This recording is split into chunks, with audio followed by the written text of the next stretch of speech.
Jean Messa, bonsoir. Bonsoir Fred. Et vous êtes journaliste et membre du CNRA. Le per diem pollue l'environnement de la presse.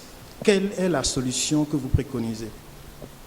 Alors, si on présente le per diem aujourd'hui ou le remboursement des frais de transport, tout ça induit. Donc, c'est des versements d'argent induits.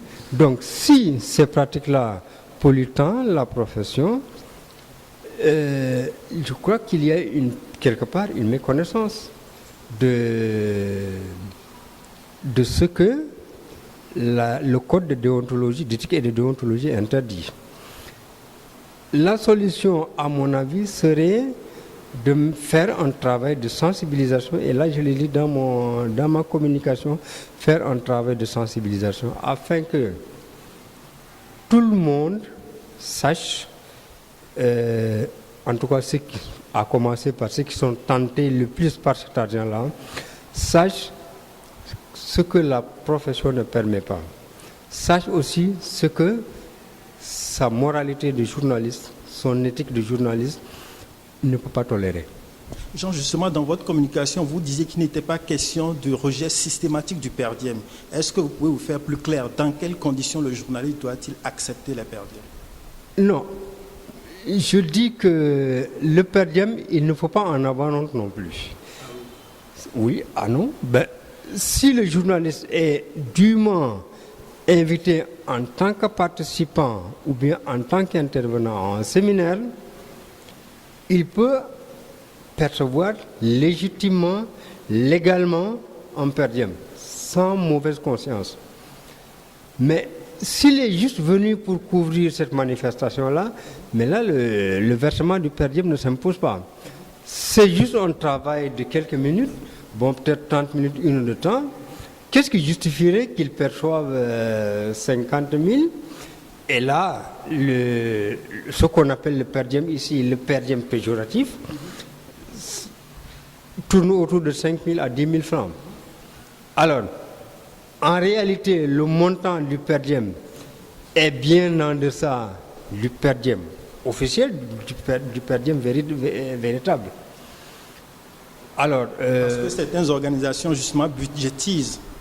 Ils budgétisent sur la base de ce que les journalistes ont l'habitude d'accepter. Les journalistes, je ne sais pas, accros du per diem, comment on appelle ça, les chasseurs de per diem en quelque sorte.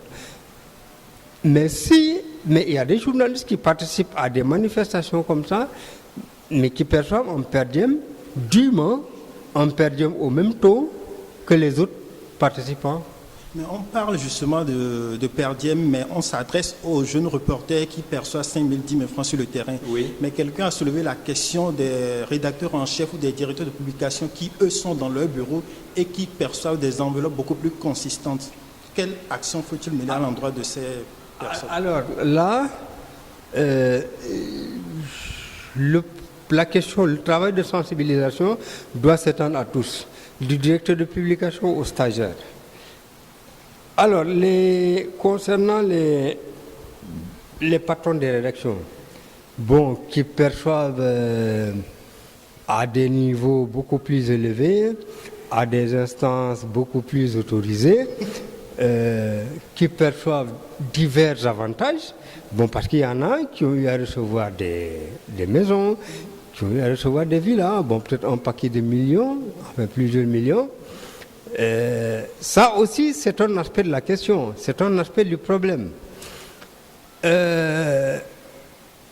Comment le faire?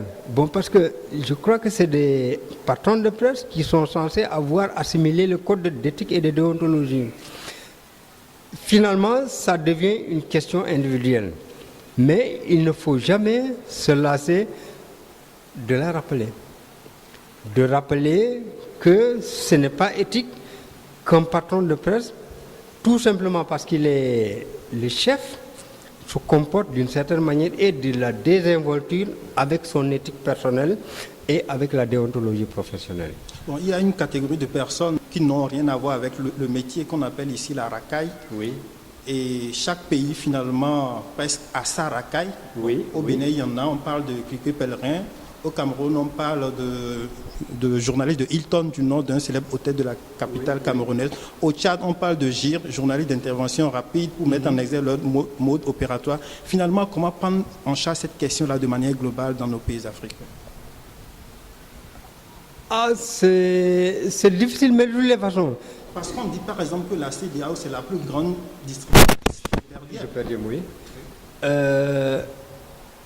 Je crois que Mamadou Ahmad, qui a travaillé pendant 4 ans à la CEDEAO, a fait une importante révélation, intéressante révélation, à savoir qu'à travers tous les pays membres de la CEDEAO, il n'y a que le Cap-Vert où les journalistes n'acceptent pas de percevoir un per diem. Alors, je crois qu'il faudrait que les autres, leurs confrères des autres pays, fassent preuve de la même tempérance vis-à-vis de l'argent. Alors, comment faire? C'est une question individuelle, d'abord. Je crois qu'honnêtement, avant même qu'on ait une déontologie, une éthique, je crois qu'il y a l'honneur personnel qui doit entrer en jeu ici. Jean-Michel Diop, ce n'est plus qu'un comme vous remercie. Pardon, merci.